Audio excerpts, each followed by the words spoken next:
Hey everybody, and welcome to Steelbook Obsessed. My name is Jake, and today I've got a 4K review for you, the new 4K Criterion of Eyes Wide Shut. This is the first time I've seen this movie since I was like 17, 18 years old. I'm now in my mid-30s, so it's very weird to watch a movie with that much time passing and have a completely different reaction to the film. Cannot wait to get into my thoughts on the film. I also like to rate these physical media reviews on 3 criteria. The TNA effect, a lot in here, a lot to say as well on the transfer and audio side of things. We have the packaging, and last but not least, we have the special features. But if you like that type of rating scale and how I would say like once a month, 2 times a month, sometime around there, I am rating some physical media. If you like that type of stuff, make sure you like the video, subscribe to the channel, all that fun stuff. But let's talk a little bit non-spoiler into Eyes Wide Shut, even though I don't know if you can spoil Eyes Wide Shut. Eyes Wide Shut is a movie that is a total vibe that really mystifies a lot of different things by trying to unveil certain mysteries that are like Pandora's boxed in this movie. It's very layered, it's very haunting.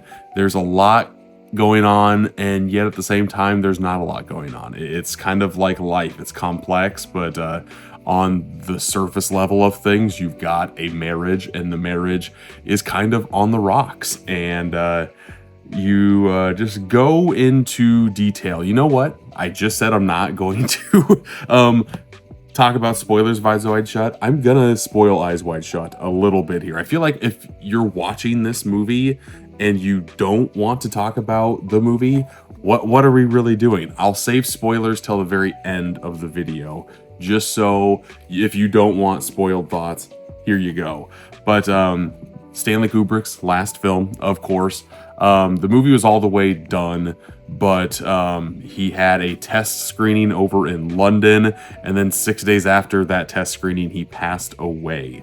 So there's been a whole bunch of conspiracy theories, not only in the movie, but on the process of releasing the movie as well. Rumors are that there was a the bigwigs up in Warner Brothers did not like the first cut of the film, so they trimmed 25 minutes out of his vision without Kubrick knowing. So at that London premiere, people have said that they heard Kubrick being very furious at them touching his film. And so there's, again, conspiracy theories like crazy. There is a certain type of Epsteinification, if you will, on certain aspects of this movie that I'll get more into in spoilers, but it's very interesting to see how hypnotic this movie can be, even though it's touching on so much and so many taboo situations. Very fascinating film. When I was 17, when I saw this for the first time, of course, just exploring my way into film, Kubrick is one of the first directors that I tried to watch as many of his films as possible. And while I think this is very middle of the road Kubrick, any Kubrick is great Kubrick. And there is, this is giving off some like After Hours vibes, giving off, I just watched Caught Stealing by Darren Aronofsky, giving off some Caught Stealing vibes as well.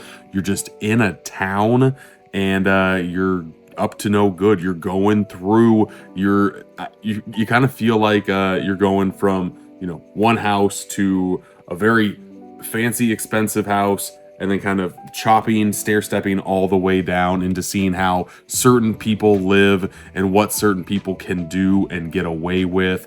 The poor have terrible things happen to them, and the rich also do, but they're able to kind of get away with it. The elitism in this movie is wild, but the main 2 performances here are of Tom Cruise and of Nicole Kidman. And even though they were a real life couple in this movie, I feel like their back and forth is kind of one of the weaker points of this movie. The side adventures of both of them I really like the most. And maybe you're not supposed to connect with them because they're not connecting on a marital sense at the moment. They are going through a rut, and as someone in my mid-30s, that just kind of happens, talking with friends, going over my personal experiences. If you're married to somebody for a very long time, you got to make sure that you try and put effort out there, because if you don't and you just kind of go through the motions, things just become stale, and that's not great for anybody involved. That's not what life is about. And this movie kind of takes the Tom Cruise point of view and follows him through a whole bunch of different journeys that he goes on. But I will kind of go into the 4K transfer here. First time the movie is on 4K from Criterion, and I don't have the Blu-ray in my collection. I've got a VHS of Eyes Wide Shut in my collection. So I'm not going to do any shot comparisons here that I've done personally, but I have seen some transfer photos in the past, so take those with a grain of salt, if you will. But speaking of grain, dear God, there are certain moments in this movie. I don't hate grain. I really don't. When it comes to 4K movies, though, I love crystal clear clarity.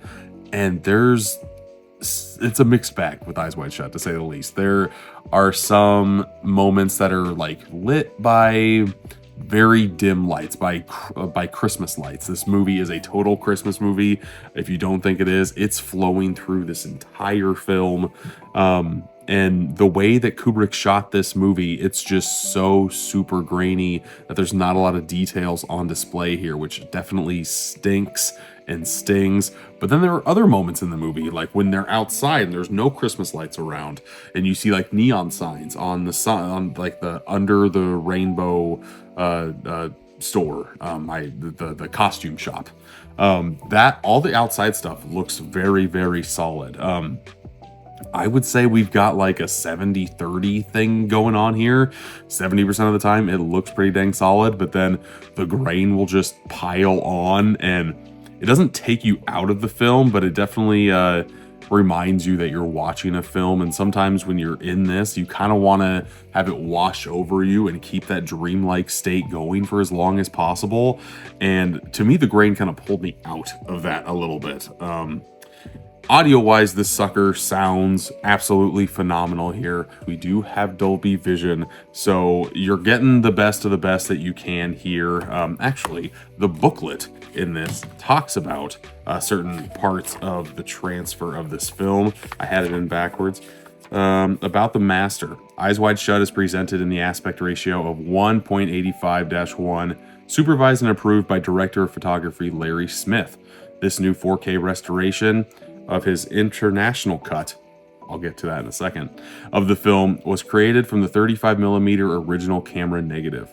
A 35mm print provided by Warner Brothers was used as a color reference.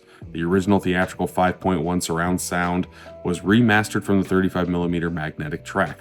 The feature is presented in Dolby Vision HDR on the 4K Ultra HD disc and This kind of makes me think that this is what Kubrick was going for. He wanted to have a little differentiation into certain aspects and moments in the film.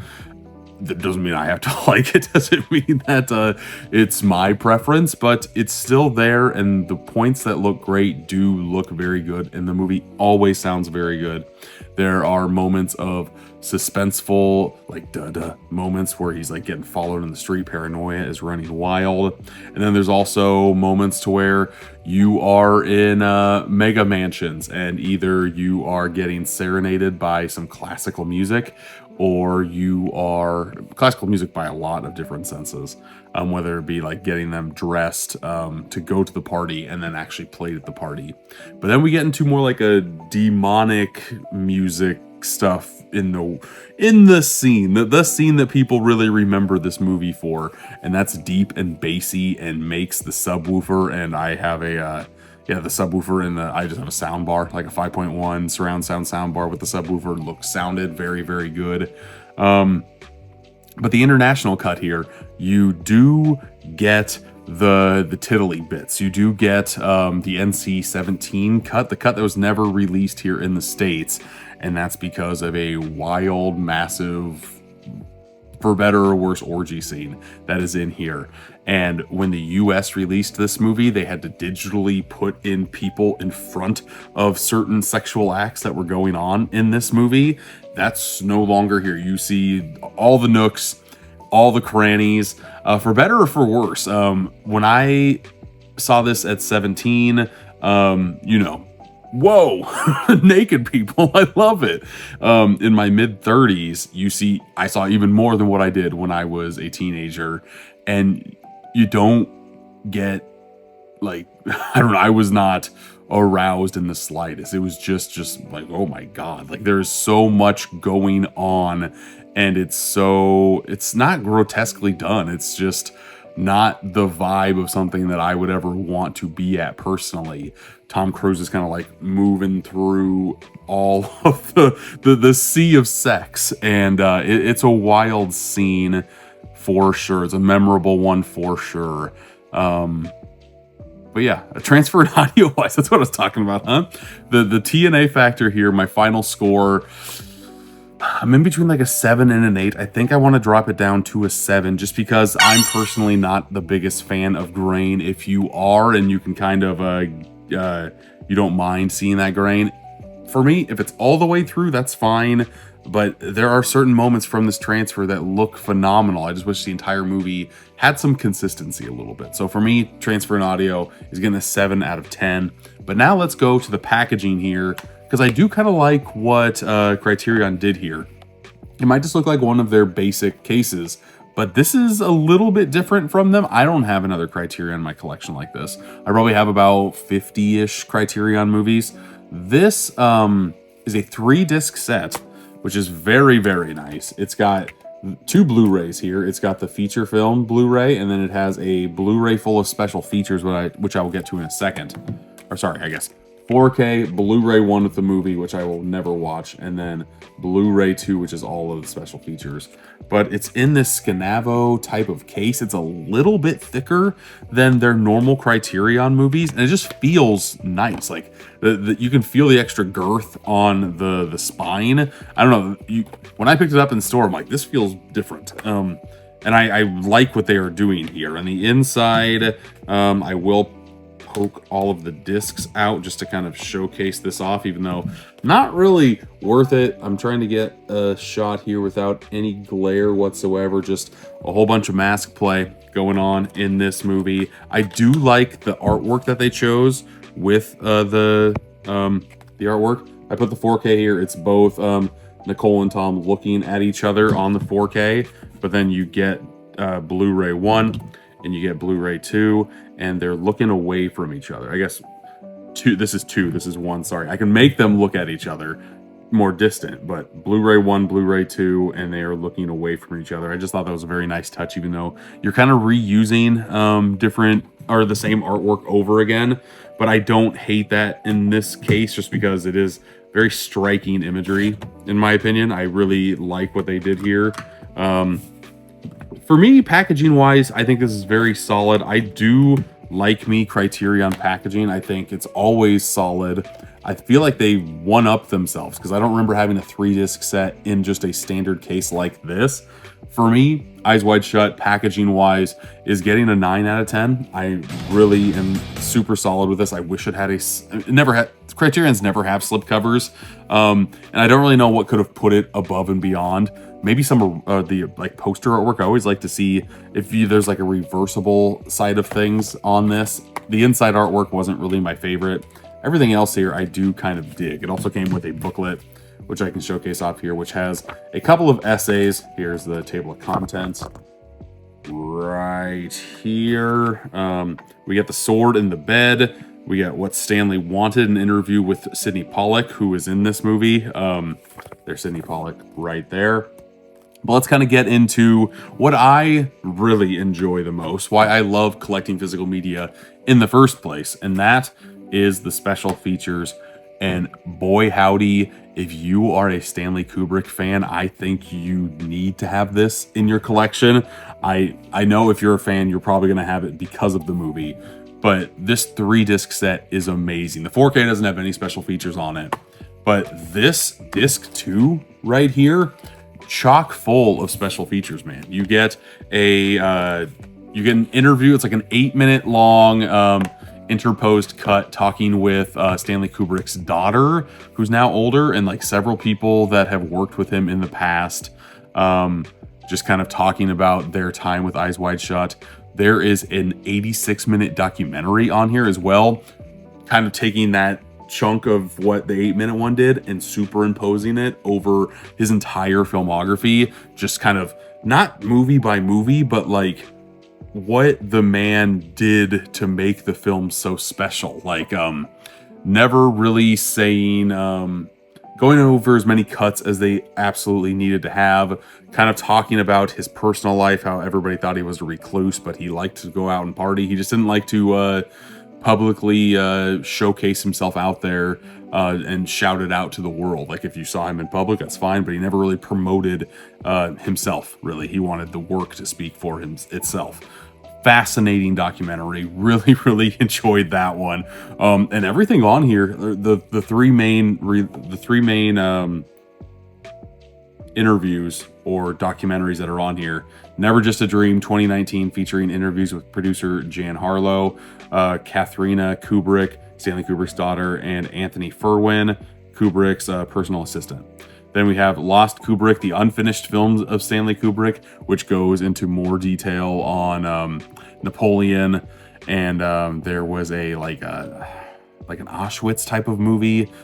He was in the process of making that, but then Schindler's List was in production at around the same time, so he decided to drop that idea. But the one that I really like is Kubrick Remembered. Came out in 2014, featuring I don't want to go through all the interviews, but there are everybody that you would think that you'd want to hear from that's been in a Stanley Kubrick film was in this. You got Matthew Modine and Vincent D'Onofrio from Full Metal Jacket. You've got Malcolm McDowell from A Clockwork Orange. You have, I can't remember this actor's name, but the main guy from 2001. There's just everybody you want to hear from is in there. And I couldn't get over that. I couldn't understand or fathom. I love how everybody came back there, but that never really happens with those documentaries. So just to have that piece, I enjoy that documentary more than I enjoy Eyes Wide Shut. But the fact that it's on here as just an extra that's buried in this info dump of special features on here, I love to see, and that's why I pop in the disc. These are the goodies that I love to go see in my special features. There's not a lot of new here, but I never had the Blu-ray. I know Warner Brothers put out a Blu-ray. I don't know if all of these have actually been on disc for the first time, but for me, I'm glad that they made the Criterion 4K cut. That's the thing that matters the most to me. There's archival interviews with Kubrick once again, or sorry, Christine Kubrick? Yeah, Christine Kubrick, Stanley Kubrick's wife. There's just a whole bunch here. I really enjoyed digging through everything, and that's why this review is coming out a little bit later than I thought, because I wanted to make sure that I watched all the special features before I went live with this review. And because of that, special features for this release, they're getting a whopping 10 out of 10. You couldn't do much better. The only thing you really could have done is got a little bit newer interviews and stuff for this. But you have a 2019 piece. I don't know how many people's minds have changed from 2019 to 2025. And I guess the one thing you could have done is gotten Tom Cruise or Nicole Kidman's input. But they have not really talked about their time with this movie since they split. And I totally get why. And I understand why we're probably never going to hear their side of things from this movie ever again, or at least together. I wish they would have got like individuals, but that's pulling teeth like crazy. Since I have a background now in like producing special feature content, very slim chance that even if you do reach out, you're probably not going to hear anything back. So what they have here, 10 out of 10, I really enjoyed it. So if I'm doing the math correctly in my head, that gives us a final score on Eyes Wide Shut of a 26 out of 30. That is pretty dang good in my book for a physical media release, people. Again, if you're a fan of Kubrick, this is a no-brainer to add to the collection. I'm assuming when you're watching this, the Criterion sale is either just about over or is over. I always wait. I had to pick this up the day it came out because I've been wanting to rewatch this for years.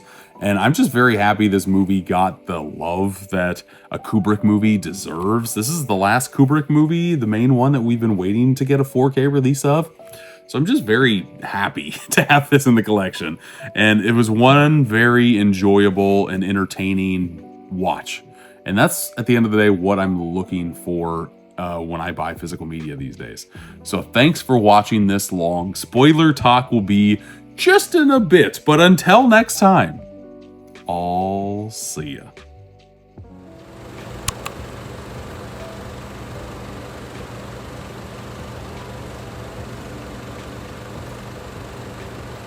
But did a bad thing. You did a bad thing. That's all I remember from this movie is the trailer of just a naked Nicole Kidman and a naked Tom Cruise just like messing with each other before they're getting ready for the party. And it's just that song playing, Eyes Wide Shut kind of flashing up on there too. Very solid. But if you made it this far, congratulations. You found the after credits scene. You did it. Good for you. Good for you. Well, the main thing that I wanted to talk about here were things that are that people have kind of theorized what the original cut of the movie was about and why we got what we got, I guess. There's no real good way or 100% confirmed way of what happened, but the 25 minutes that were cut, it's been said and told, Roger Avery has the shooting script, and there was a voiceover narration that never happened towards the end of the film, which is very, very odd, and it goes into some type of like pedophilia stuff. Like, it's really gross, like child stuff like that. When I said Epstein a little bit earlier, that's exactly on the nose. In this movie, there is a scene of a 15-year-old girl. You never know her age here, but you just kind of assume she's young because she looks very young. When that actress was shooting that scene, she was 15. So that's already on the surface level already, and it's already disturbing when the act, her dad catches her in the act and locks them in a room. I'm calling the cops, all that stuff. Tom Cruise goes on his way onto his excursions, if you will. He comes back to return the costume. The guys are coming out the next day, and they're all buddy. You put two and two together. The dad is pimping out the daughter, and that's like one of the most disturbing things I can ever imagine. It's absolutely gross, but it's there in the movie. And if we kind of flip our way back to the end of this film, I thought it always ended weird. Like, I do remember that from when I watched it when I was 17, just with Nicole Kidman saying, "Let's fuck." It's just like, what? That is the vibe that I'm getting from this movie. You go from like crying your eyes out, both of you on the couch the morning of, you bring your daughter with you to go shopping for Christmas gifts, and then she magically just disappears. I just assumed that's what happened in the 90s. Like, it now with my kids, when they were her age, which that girl looked like 5-ish, no way I would just let her wander off in the store. And then you just have Nicole Kidman say, "Yeah, we gotta fuck right now. Like, we gotta fuck as quickly as possible." Just fucking weird. But there might be a reason for that. Part of the footage that supposedly has been cut is that there are two men that have been following Tom Cruise through the majority of this movie. When he's in the street kind of walking, it's in the main menu screen of Eyes Wide Shut. The two men are in the toy store and are kind of taking the daughter away, which to me is kind of like, okay, parents, if you want us to stop messing with you, you got to give us something in return. I really hope that's not the case, but it just seemed so weird. And that could be part of the reason why they were crying on the couch at the very end as well. They knew they had to kind of make this choice or their whole life was going to be messed up. It's still going to be messed up with the kid. There's so many things that you can kind of think about if you go down the rabbit hole of all of these conspiracy theories around this movie. But what I can start talking about is some actual stuff that happens in this movie. The orgy scene is so wild. It's crazy, and I don't know, not even unsettling, just like you go numb watching it. You just like, ugh. Not for me. Not for me. There's a dead hooker upstairs as well, like earlier in the movie. Kubrick has a way of just making naked bodies non-attractive. Like there's in the hospital, they're pulling a dead corpse out of there. It's just, I don't know, it makes a way of having the sexual act not sexual, which is very, very bizarre, by showing different stages of what that can do. You have too much of a good time, you OD on the couch. You have way, way, way too much of a good time, you're dead on a gurney. Like, I don't know. There's a lot of different ways and interpretations and meanings to this movie that I really, really enjoyed watching, even if at the end of the day the movie I feel like it doesn't have a complete form attached to it. I don't know if he was trying to bite off more than he could chew. I don't know if his actual vision got completely cut and wiped. Of course, none of that conspiracy theory stuff is on the special features here. They talk about how he did die 6 days after that first showing, but they had the movie completed because Kubrick saw it and approved, and then he just died. Like, it's very weird. Like, the way he died in real life kind of goes to something that could actually happen in Eyes Wide Shut, to where, like, you do something you're not supposed to, and you kind of push back against authority. Authority could be coming back hard at you. And I don't know, there's a lot of multi-layered things. I want to listen to multiple podcasts just about this movie, and that I love movies that do this. I love films that challenge you to kind of think about them in multiple ways. Yeah, I don't know. The more I talk about this movie, the more I like it, but after my initial viewing, it's like a 3.5 out of 5. I want to say I showed my review earlier in the video, but yeah, it's one that I can't wait to watch again in another 15 years. Like, I have thousands of movies behind me, but there's only a select few that I know I want to rewatch in a long time from now. Some of these I probably won't watch for a second time, even though they're in the collection. But then there's Eyes Wide Shut that you just kind of want to, it's going to be nestled somewhere in the brain for a very, very long time.